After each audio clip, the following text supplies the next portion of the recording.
ሰላም ሰላም እንኳን ወደ ፒክለስ ማብራሪያ ዝግጅት በደህና መጣችሁ። ዛሬ ኦርቶዶክሳዊ ሕይወት እና በጎ ዜጋ በሚለው እጅግ ወቅታዊ እና አንገብጋቢ ጉዳይ ላይ ከመነሻ ሰነዱ በመነሳት ጥልቅ ትንታኔ ይዘላችሁ ቀርበናል። መንፈሳዊ እምነታችንን እና ምድራዊ ስኬታችንን እንዴት አጣጥመን መኖር እንደምንችል አብረን እንቃኛለን።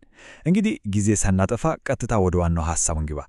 እሺ፣ ይህን ጥልቅ ማብራሪያ ከመጀመራችን በፊት እስኪ አንድ ትልቅና መሠረታዊ የሆነ ጥያቄ አንስተን እንጀምር። ሕይወት ምንድን ነው?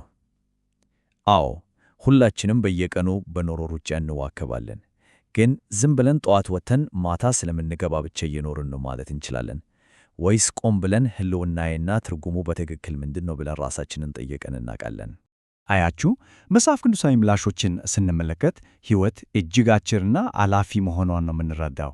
ሐዋርያው ቅዱስ ያዕቆብ ሕይወትን ጥቂት ጊዜ ታይቶ ኋላ እንደሚተፋ እንፋሎት ሲላት፣ ቅዱስ ዳዊት ደግሞ እንደ ዱር አበባ አብቦ ንፋስ ሲነፍስበት እንደሚያልፍ ሳር በማለት እንዴት አላፊ እንደሆነች አስገራሚ በሆነ ምሳሌ ያስቀምጦታል።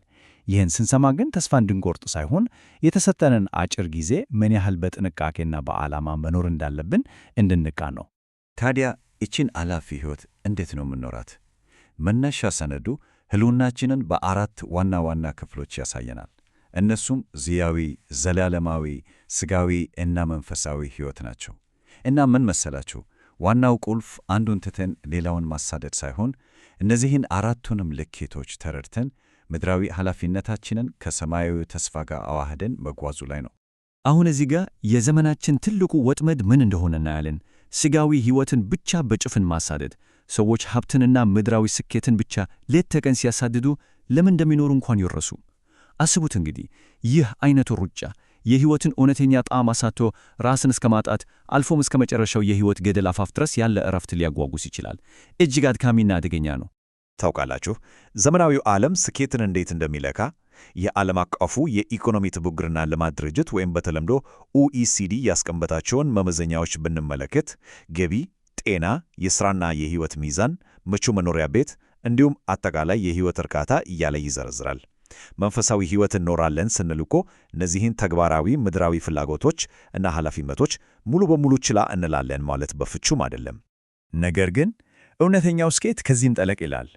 እነዚህን ዓለማዊ መለኪያዎች ከሙሉ የሕይወት እይታ ጋር ስናዋሃዳቸው በዕለት ተዕለት ሕይወታችን ውስጥ 6 መሠረታዊ የስኬት ምሰሶችን ማመጣጠን እንዳለብን እንረዳለን። መንፈሳዊ፣ አካላዊ፣ አእምሮአዊ፣ ቤተሰባዊ፣ ማኅበራዊ እና ኢኮኖሚያዊ ዘርፎች የዚህ ስኬት መሠረቶች ናቸው። ልክ እንደ አንድ ጠንካራ ቤት አንዱ ምሰሶ ከሌለ ሌላው ቆሞ ሊያቆየን አይችልም። እውነቱን እንጋገር ከተባለ እዚህ ጋር ትልቁ ነጥብ በአንድ የሕይወት ዘርፍ ላይ ብቻ ከልክ በላይ ከተጠመድን፣ ለምሳሌ ሌት ተቀን ሥራና ገንዘብ ላይ ብቻ ካተኮርን፣ በተፈጥሮ ሌሎቹ የሕይወታችን ክፍሎች መናጋታቸውና መጎዳታቸው አይቀርም። ሙሉ ጊዜያችንን ለሥራ ሰጥተን ከቤተሰባችን ጋር ያለን ግንኙነት ከፈረሰ፣ ወይም ደግሞ ሀብት አፍርተን ጤናችንን ካጣን የቱ ጋር ነው ስኬቱ? እውነተኛ ስኬት የሁሉንም ዘርፎች ስምምነት ይፈልጋል። ይህን ሚዛን መጠበቅ ልክ በገመድ ላይ እንደሚራመድ ሰው ነው ብላችሁ አስቡት። እጅግ ጥንቃቄ ይፈልጋል። ሚዛኑን ለመጠበቅ አንዱን ጎን ችላ ማለት ወይም ያልተመጣጠነ ክብደት መሸከም በቀጥታ ወደ ከባድ አደጋ እና መውደቅ ነው የሚያመራው። ትንሽ ወደ ግራ ወይም ወደ ቀኝ ካዘነበልን የሁለቱንም ዓለማት ስኬት ልናጣ ስለምንችል ዘወትር ነቅተን ሚዛናችንን ማስተካከል ይኖርብናል። ለዚህ ፈተና መፍትሄው ምንድነው ካላችሁ፣ የሕይወት ሽክርክሪት ወይም ዊል ኦፍ ላይፍ የተባለው ሞዴል ወሳኝ ነው። መንፈሳዊነት፣ ጤና፣ ጓደኞች፣ ሙያ፣ ቤተሰብ፣ እነዚህ ሁሉ ለሰላማዊ የሕይወት ጉዞ እንዴት ተመጋግበው መስራት እንዳለባቸው በግሩም ሁኔታ ያሳየናል። ልክ እንደ መኪና ጎማ አስቡት። አንዱ ክንፉ አጭር ሌላው ረጅም ከሆነ መኪናው በቅጡ አይሄድም አይደል? የእኛም ሕይወት ሁሉንም አቅጣጫዎች ካላካተተ እንደዚሁ መጓገት ነው የሚሆነው። ሚዛን ከሌለን ደግሞ ምን እንደምንሆን ታውቃላችሁ? ወፍ ለመያዝ ብሎ ከገደል ላይ በጭፍን እንደሚዝል ውሻ እንሆናለን። የሕይወት ጉዟችንን በሙሉ ይታካል ገመገምን። ጊዜያዊና አጭር ለሆነ ጥቅም ብለን ከፊታችን ያለውን ትልቁንና ገዳይ ሊሆን የሚችለውን አደጋ ሳናይ እንቀራለን። አርቆ ማሰብና የውሳኔዎቻችንን መዘዝ መገመት እጅግ አስፈላጊ ሆኖ ለዚህ ነው።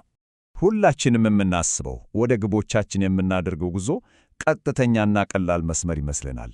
አዎና፣ ግን እውነታው በፍጹም እንደዛ አይደለም። ወጣ ውረድ፣ ተስፋ መቆረጥ፣ መውደቅ፣ መነሳት እና ባልተጠበቁ ነገሮች የተሞላ የተወሳሰበ መንገድ ነው እና ይህን ውዥንብር የተሞላበት የእውነታ መስመር አልፎ ግብ ላይ ለመድረስ እጅግ ጠንካራ ስብዕናና ጥልቅ ጽናት ያስፈልገናል። ታዲያ በዚህ ሁሉ የዕለት ተዕለት የሕይወት ትግልና ውጣ ውረድ ውስጥ ስንደክም፣ የውስጣችን ኃይል ሲሟጠጥ፣ ያኔ ነው እንግዲህ ቤተ ክርስቲያን ትልቅ ሚና የምትጫወተው።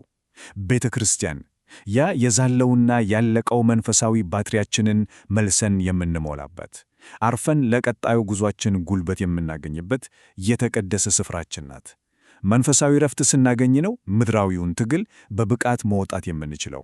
ቅዱስ ዳዊት ደግሞ ከመጽሐፍ ቅዱስ አንጻር ምን ይለናል መሰላችሁ? እውነተኛ እና መልካም ሕይወትን ለመኖር ሰላምን ፈልጉ፣ ከክፉ ሽሹ፣ ሁልጊዜም ከእግዚአብሔር ጋር ኑሩ ይለናል። ፈጣሪን ማስቀደም እኮ እውነተኛውን ሚዛናዊነት ለመጠበቅ ዋነኛው መንገድ ነው። በፈጣሪ የሚመጣው የውስጥ ሰላም ሲኖረን ሌሎቹን የሕይወት ክፍሎቻችንን በተረጋጋ መንፈስ መምራት እንችላለን። እና አንድ ሁላችንም ማወቅ ያለብን ትልቅ ነገር አለ። ነገ የሚባል የተስፋ ቀን የለም። አዎ ነገ ሁሌም ነገ ነው። ማስተካከል የሚገባንን የሕይወት ምርጫዎች ለመጀመር፣ መጥፎ ልምዶችን ለመተው እና ትክክለኛ ውሳኔዎችን ለማድረግ እርምጃ መውሰድ ያለብን ዛሬውኑ፣ አሁኑኑ ነው። እውነተኛ ለውጥ የሚጀምረው ዛሬ ካለንበት ቅጽበት ነው እንጂ ነገ አይደለም። ወደ ማጠቃለያችን ስንመጣ በስልጠናው መጨረሻ ላይ የቀረበውን ይህንን እጅግ ጥልቅና ስነ ግጥማዊ የምስጋና ጸሎት አብረን እንመልከት። የመጀመሪያው ክፍል የራሳችንን ድካምና ጉድለት አምነን ሙሉ በሙሉ በእግዚአብሔር ይቅርታ ላይ መደገፍን ያስተምረናል። ይቅር ስላልከኝ ነው የኔ መቆም ስንል ያለሱ ቸርነትና ይቅርታ እኛ ምንም እንደሆነን ማመናችን እኮ ነው። ቀጥሎ ያለው የጸሎቱ ክፍል ደግሞ ይበልጥ ይገርማል። ትኩረታችንን በሚያምር ሁኔታ ወደ ውጭ ይመልስና በሰዎች ላይ ከመፍረድ ይልቅ ወንድም እህቶቻችንን እንድንወድ የጸጋ እርዳታን ይጠየቃል። አስቡት፣ የራሳችንን ትልቅ ምሰሶ ያህል ጉድለት እያወቅን የሌላውን ሰው ትንሽ ስህተት አጉልቶ ማየትና አለማለፍ ምን ይባላል? ይቅርታን የተቀበለ ልብ ሁልጊዜም ይቅርታን መስጠት መቻል አለበት። ጸሎቱ የሚያበቃው በምድራዊ ትግላችን እና በዕለት ተዕለት ድካማችን ውስጥም ቢሆን ሁልጊዜም በእግዚአብሔር ፊት የምስጋና እንባን በማቅረብ እና ማያቋርጥ መታደስን በመጠየቅ ነው። እግዚአብሔር የውስጣችንን ማንነት፣ ድካማችንን ሁሉ ተቀብሎ በሰዎች ፊት እንዳያሳፍረን ትልቅ ልመናን እናቀርባለን። የትሕትና የተሞላበት ጸሎት ዘወትር ወደ ፈጣሪ የሚያቀርበን መንገድ ነው። እንግዲህ በመጨረሻም ይህንን ትንታኔያችንን በአንድ አብሮን ሊዘልቅ በሚገባ ትልቅ ጥያቄ እናጠናቅቃለን። ከዛሬ ጀምሮ በመንፈሳዊና በምድራዊ ኃላፊነቶቻችን መካከል ያለውን ይህንን ውብ ሚዛን በተግባር እንዴት ነው የምንጠብቀው? ዕውቀቱንስ ወደ ዕለት ተዕለት ኑሯችን እንዴት እንቀይረዋለን? ውሳኔው የኛው ነው። ስለተከታተላችሁን ከልብ እናመሰግናለን። ይህ የፒክልስ ማብራሪያ ልዩ ዝግጅት ነበር። በቀጣይ አነቃቂና አስተማሪ ይዘቶች እስከምንገናኝ ቸርን ሰንብት።